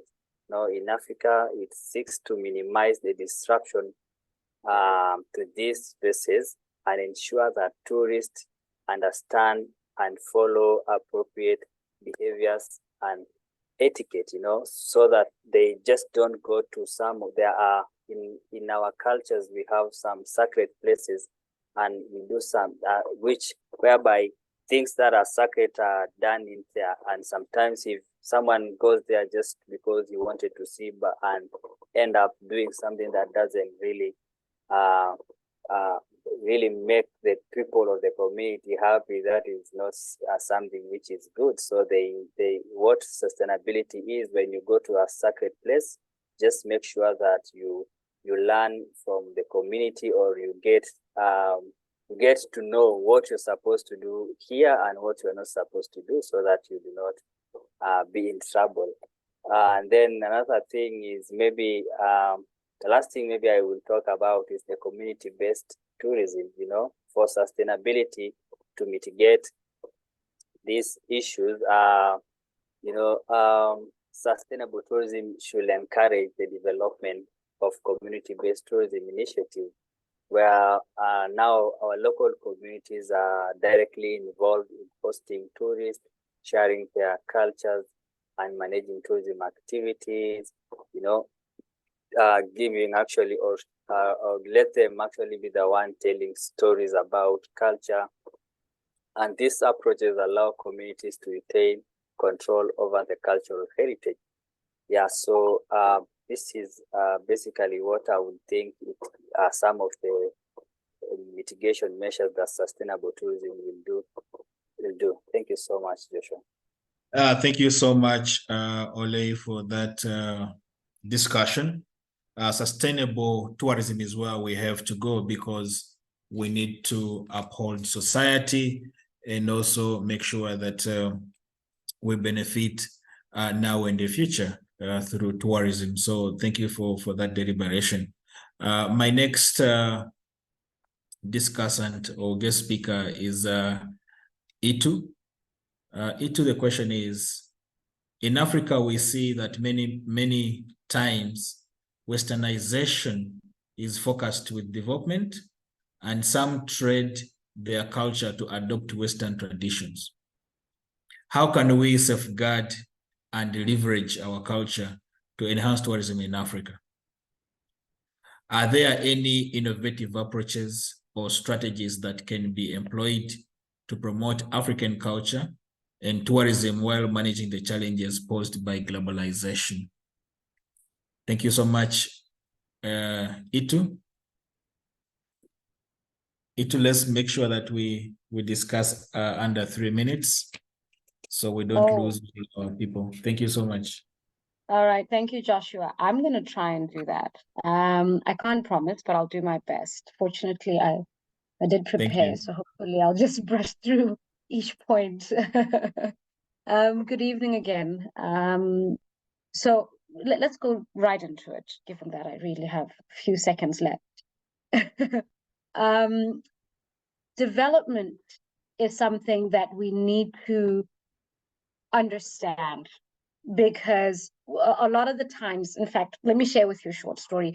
A few months ago, I met an anthropologist who defined civilization in a way that really took me aback. He said, according to his academic studies, and not just his academic studies, his real comprehension of life, development is indicated by material possession. I will not say where this gentleman comes from, lest I seem in any way, unbecoming. But this notion of development for me really showed the fact that what we regard as development is subjective, and it's essentially a projection of our values, which are held by us as individuals, and we share as a society amongst the people that we then feel comfortable to affiliate with.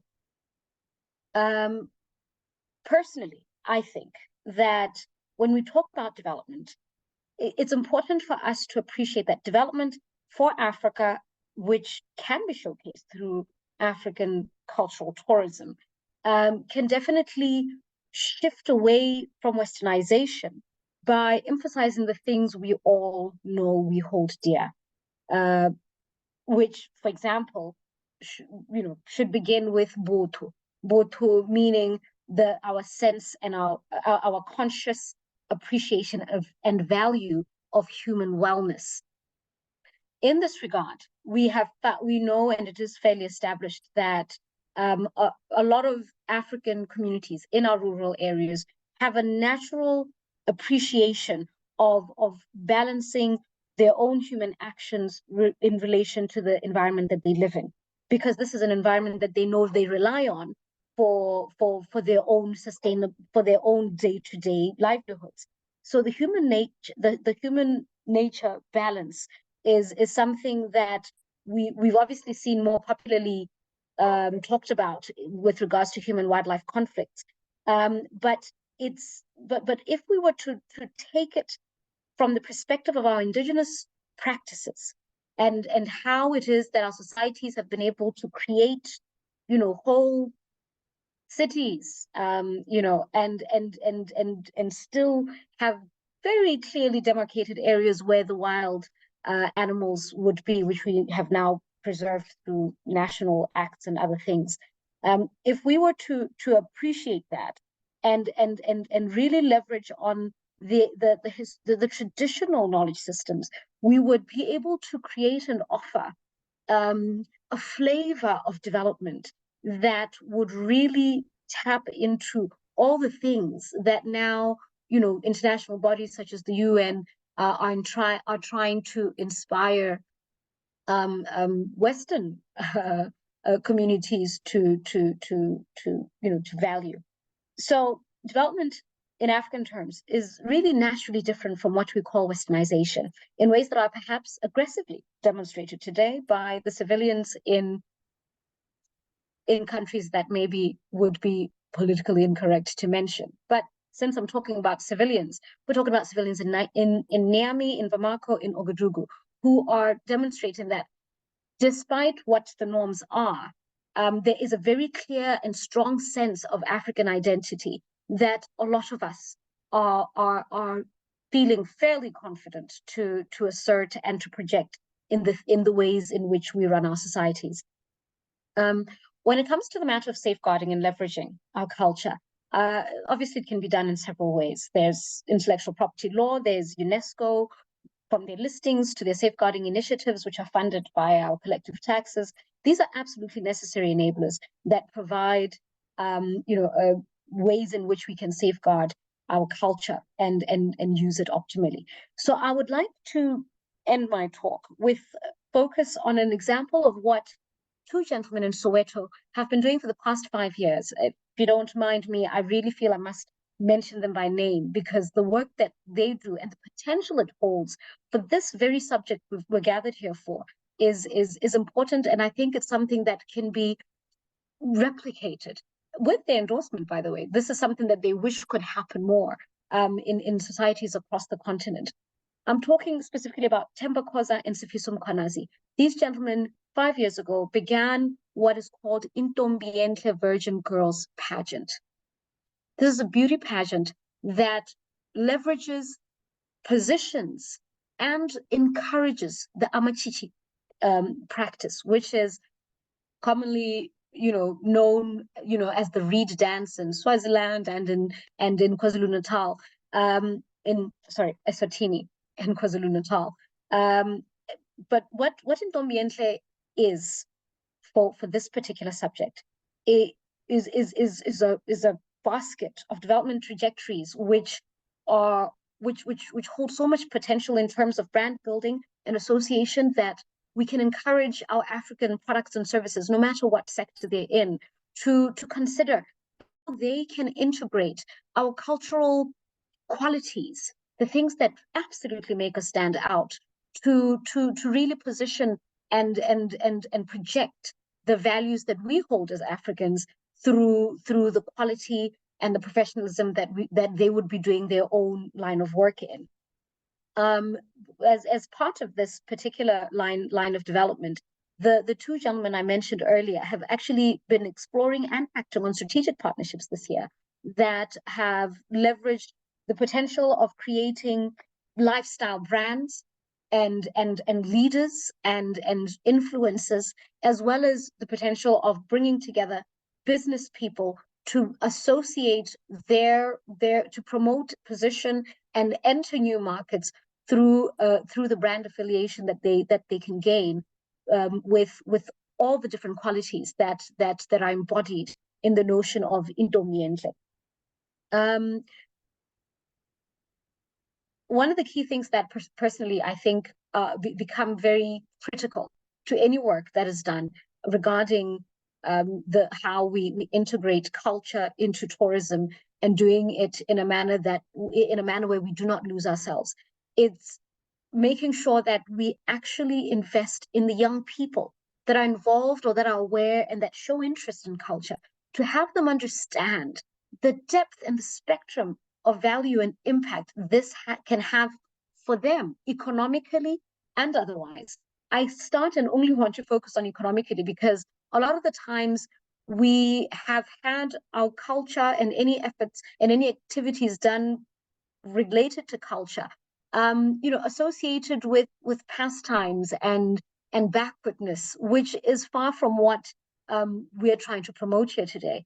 And so it's important for any initiative really that leverages on culture to look at how it is asserting identity and values amongst young people who are interested, and how it then projects that into the general society to inspire and have other young people aspire to actually have a strong sense and healthy identity that can have them carry on whatever line of work they do with enthusiasm and appreciation of what they as young Africans can offer to the world.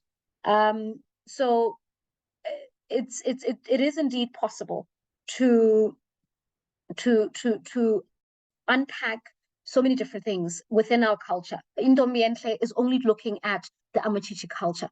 What about as is the case with the Maasai, who have their initiation practices protected by UNESCO? Yet we know every society in Africa has initiation practices where we groom our young people to understand what being an adult is in society. There are so many good aspects to that which have not been sufficiently promoted, which can be leveraged and really optimized. Which can be leveraged and promoted to build strong brands that young people can definitely be proud of and carry on in this global context that is assumed to be westernized. Thank you.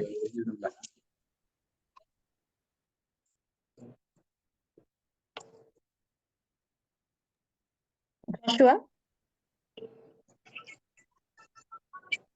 Indeed. ይቅርታ በጣም ይቅርታ ማታ ስለደወልኩልህ ስልክህ ዝግ ነበረ ታውቃለህ።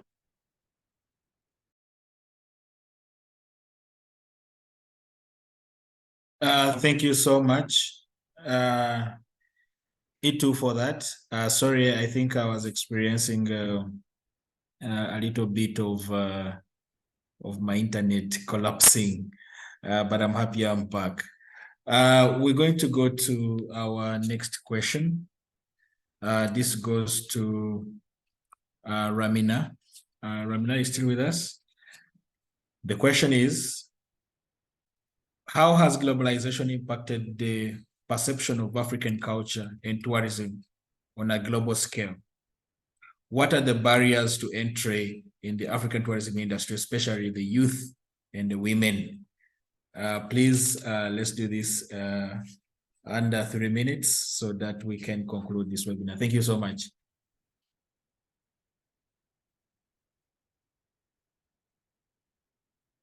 Okay, I think Paulette is not here.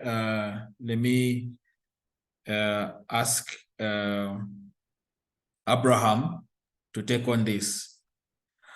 How can African governments and the communities harness the opportunities of globalization to promote responsible tourism practices? Besides the conventional tourism ventures, what other ideas and opportunities in the sector can aspiring tourism-based businesses owners explore? Thank you so much.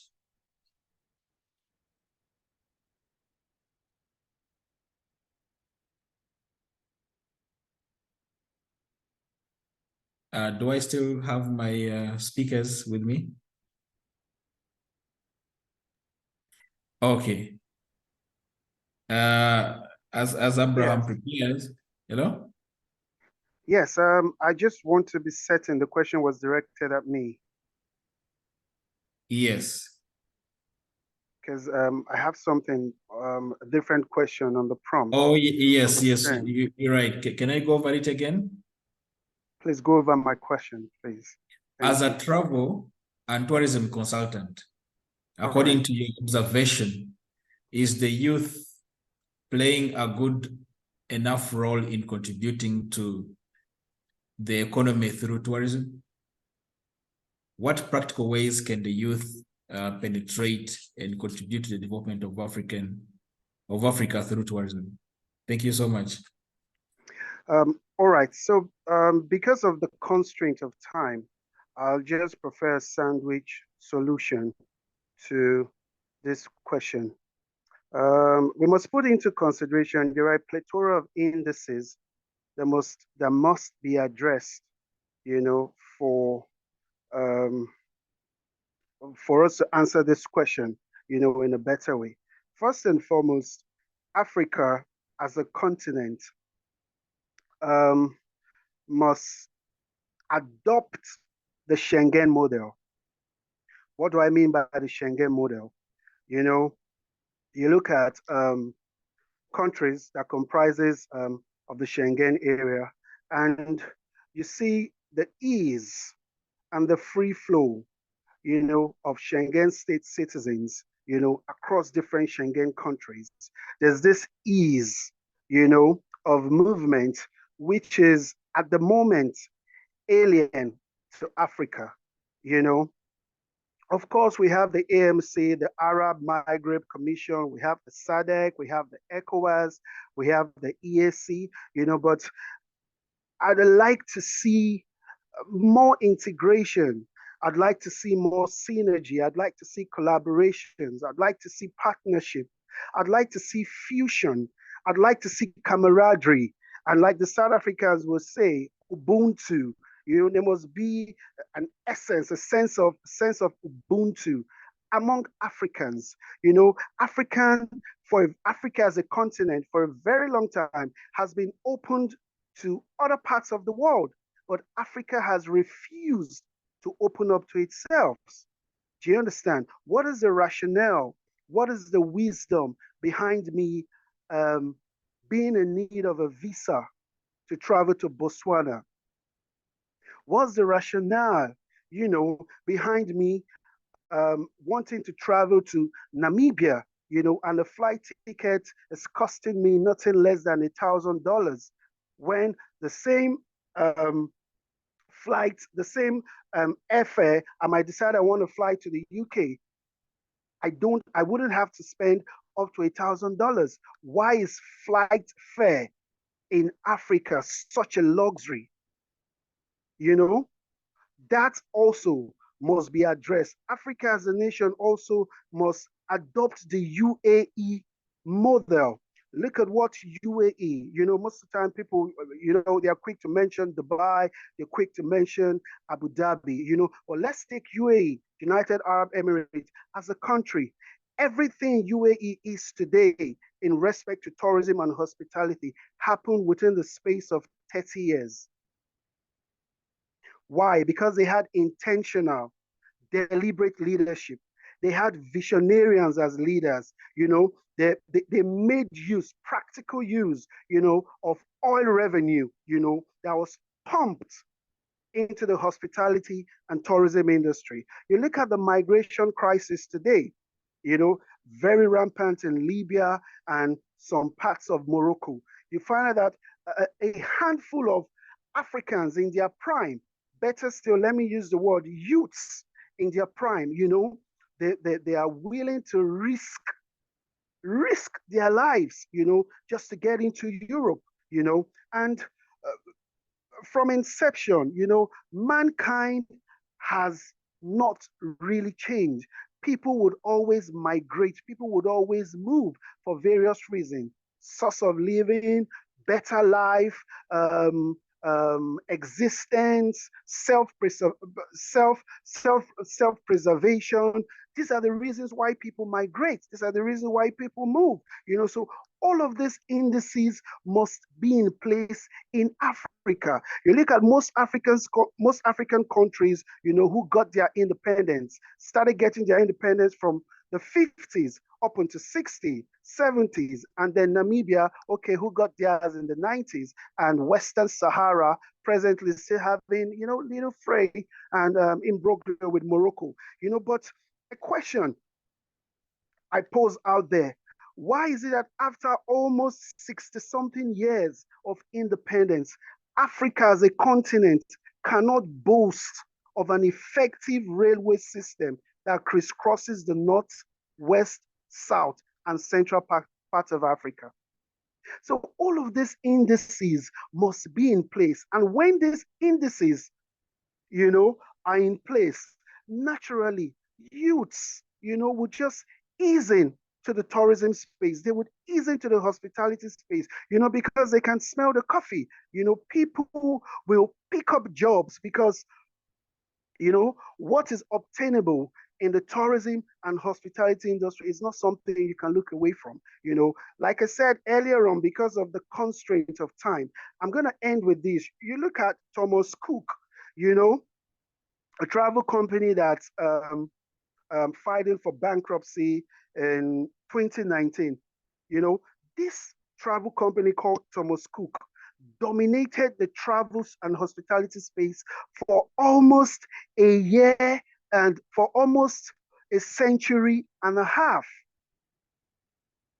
And if you put in all the revenues, the finance, the gains, travel companies, governments in Africa are making from tourism, it's nothing compared to what Thomas Cook made from Africa alone, and you realize that United Kingdom was able to use Thomas Cook, wield Thomas Cook as a tool for soft power diplomacy, So one of the solutions I'm preferring is Africa must own her tourism so that Africa can use, the prospects, the gains, can leverage with the tourism industry and use it as a tool for soft power diplomacy in the international system. When all of these indices are put into place, you'd have youths, in their droves, taking spaces, taking positions, and,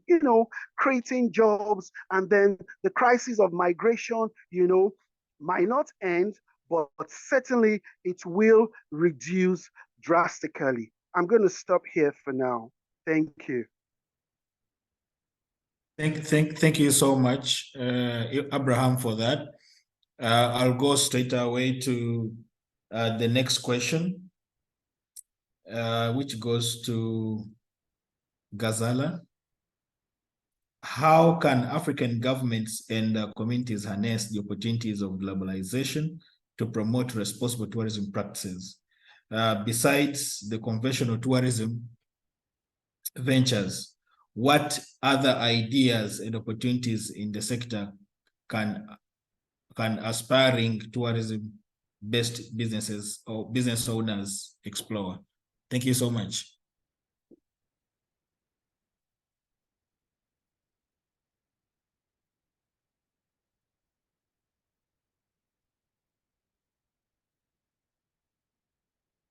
Ghazala, are you there? Okay, if Ghazala is not ready, I'll call on Paulette. Paulette, your question is, how has globalization impacted the perception of African culture and tourism on a global scale? What are the barriers to entry in the African tourism industry, especially for the youth and women? Ghazala, are you there? Or Paulette?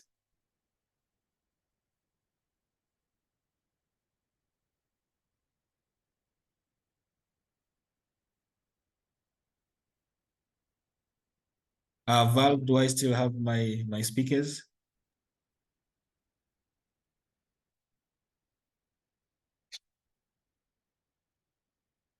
Val, can you hear me?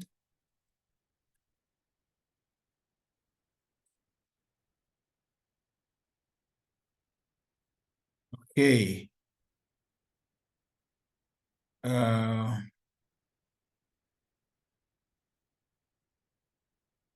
Just a minute.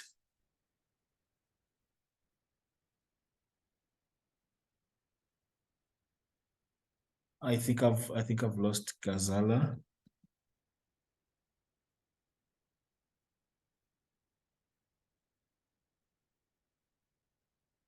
And Paulette.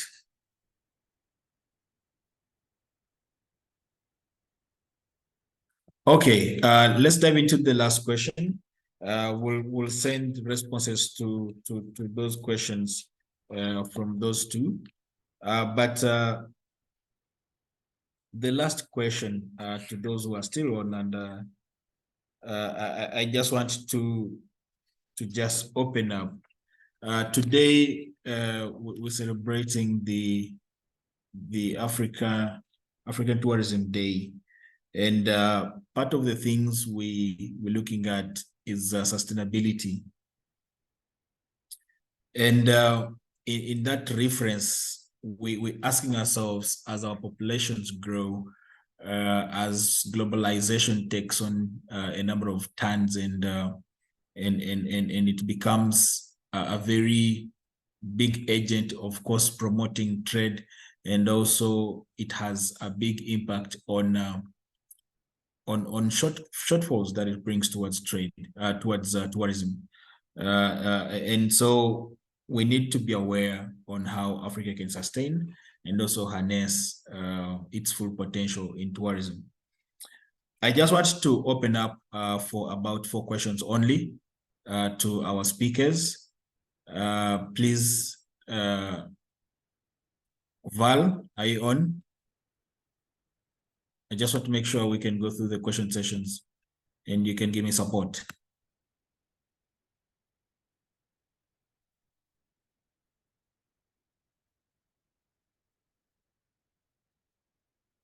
Okay, let me just request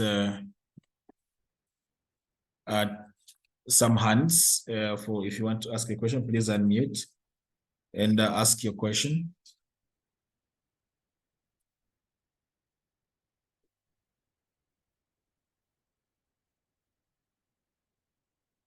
Can just somebody just talk to me just to make sure that I'm not speaking to myself.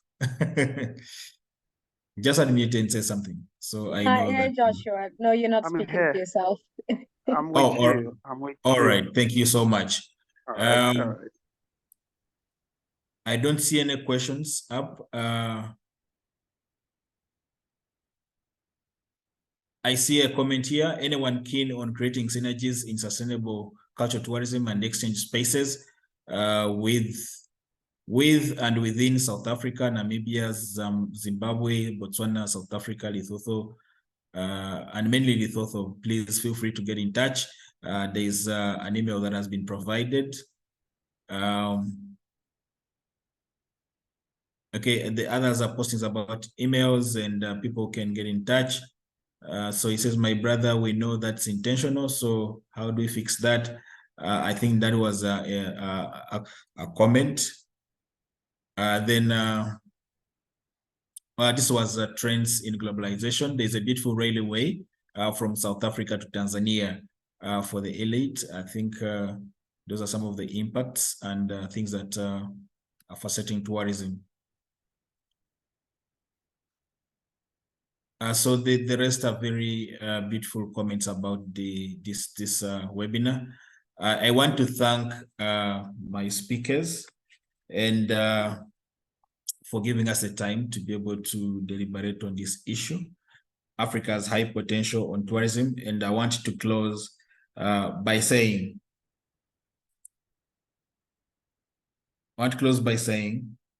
that YALDA is organizing the iBoot Camp. The iBoot Camp is an intensive training program for young African entrepreneurs in trade or wishing to be involved in trade. It is YALDA's 8th biannual iBoot Camp slated to take place at the Future of African Center University from 21st to 25th of February 2024. Under the theme, Breaking Information Barriers on Intra-Africa Trade, Accelerating Youth Inclusiveness in Implementing the African Free Continental Trade Area. The iBoot Camp will bring together over 350 youth and prominent professionals in person and over 5,000 virtually from Africa and abroad.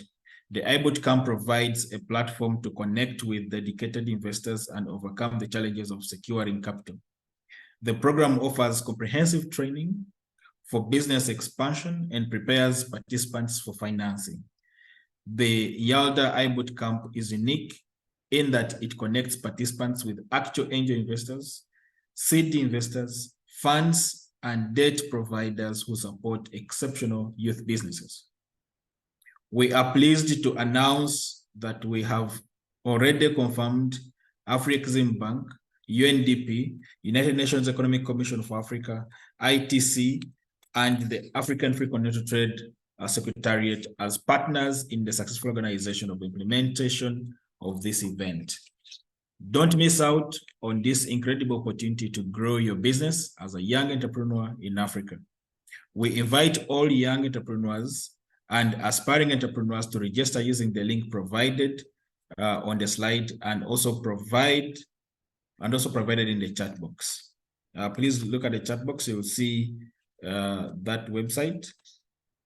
We also urge all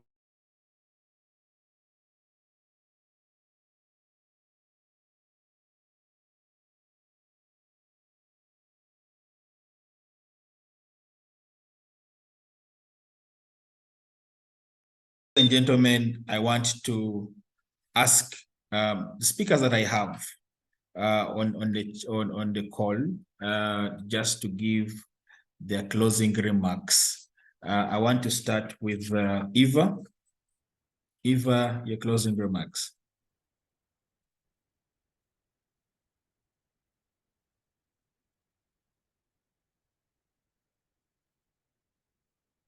Eva. Nega, your closing remarks. Hey, Joshua, shall I just step in? Yes, please, you can. Thank you so much. All right.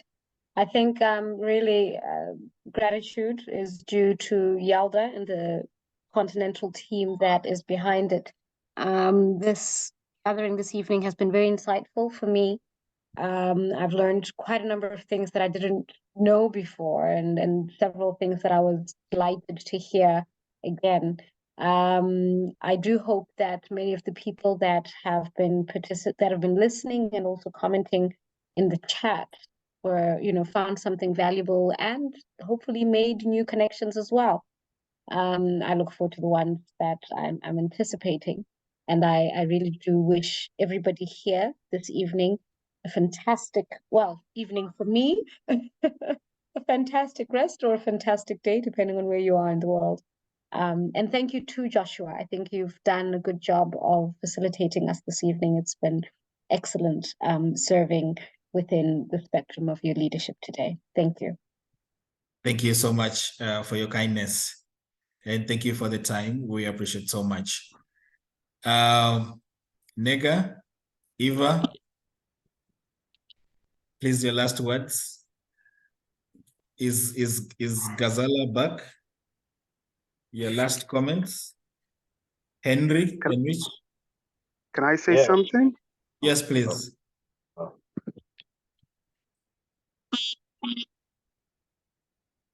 Yes, please go ahead.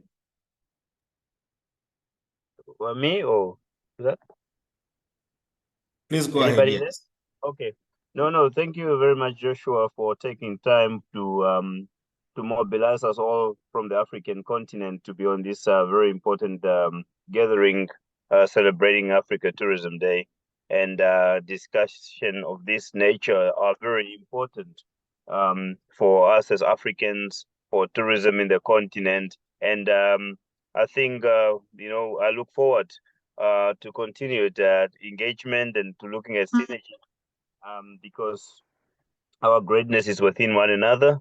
And I really am grateful that I was able to engage with all of you, and I learned greatly from all of you. And I look forward to having you in Namibia, see you guys in Kenya, in Botswana, in Nigeria. I think Africa is open for business, and I look forward to holding hands with all of you and to learn from all of you. Thank you so much. Thank you so much, Henrich, for that. Do I have Nega back?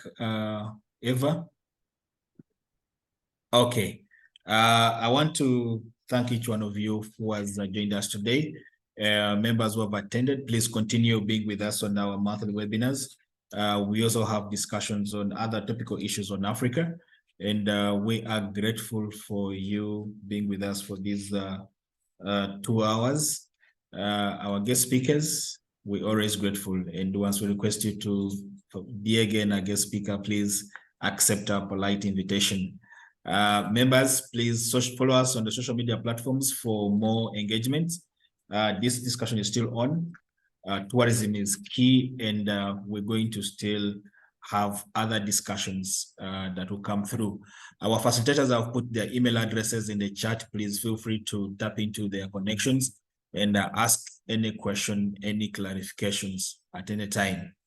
Thank you so much, and wish you a good night. Bye-bye. Thank you.